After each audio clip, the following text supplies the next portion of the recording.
Hello student, today we start chapter 9, that is theorems related to angles in a circle. Okay.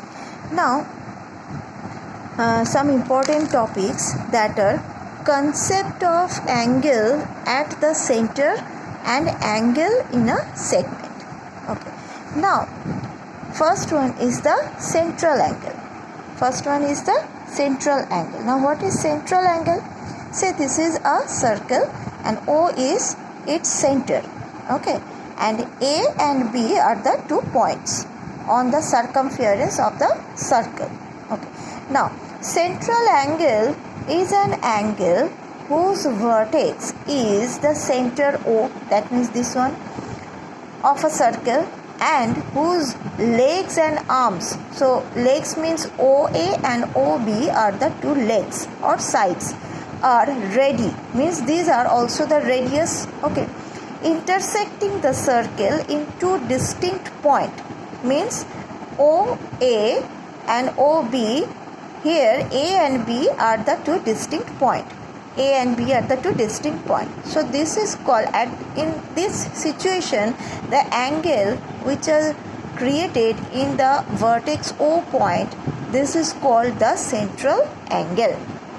Now we denote the central angle by the theta. Okay, by the theta.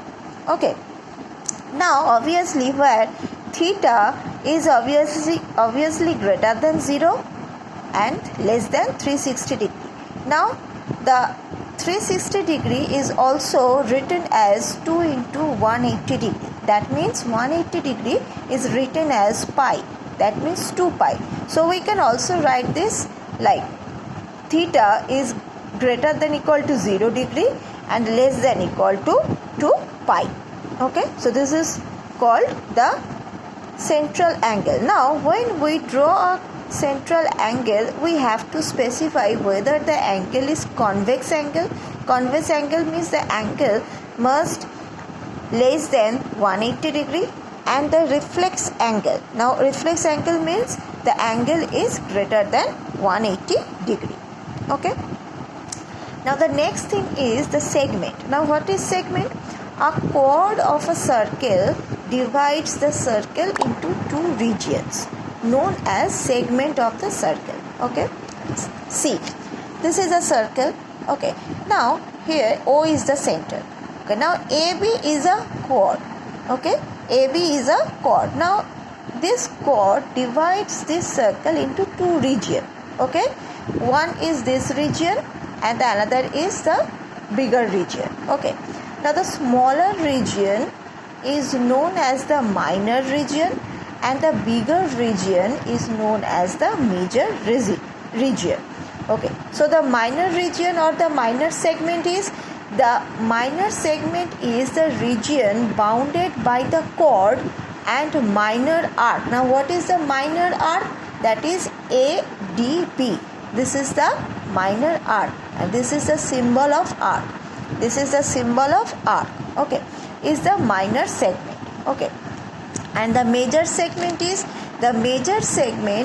the region bounded by the chord and the major arc. Now which one is the major arc? That is ACB. See, ACB is the major arc. Okay, so this is called the minor segment and the major segment. Okay. The next thing is angle at circumference. See, this is a circle. Okay. Now here PQ is a chord. And O is the center. Okay. Therefore, PQ divides this circle into 2 parts. Okay. So PSQ, that is PSQ. Okay. This is the minor segment arc, and PRQ is the major segment arc. Okay. Now here, if we join these 4 points, that is PRQS, okay, we got a shape. Okay. Now here angle PSQ, that is PSQ, that means this angle. Okay.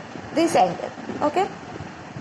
Now this angle is called the angle at the circumference on minor arc. So why minor? Because P, S, Q are the minor arc.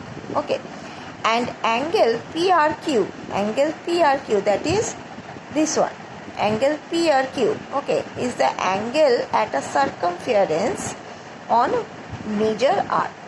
Means PRQ is the major arc.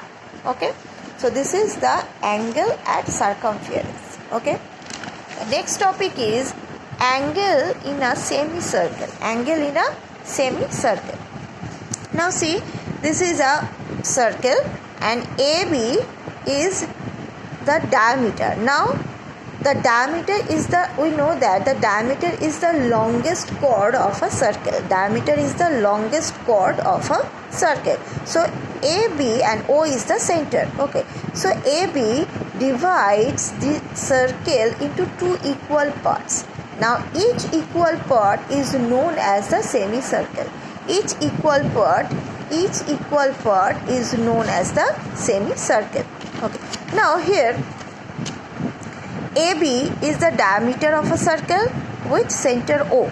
Now angles in this case, the angle ADB, that means this angle, and the angle ACB, that means this one, okay, is known as the angle in a semicircle. Okay, so this is all about the theory. In next class we start our exercise. Thank you.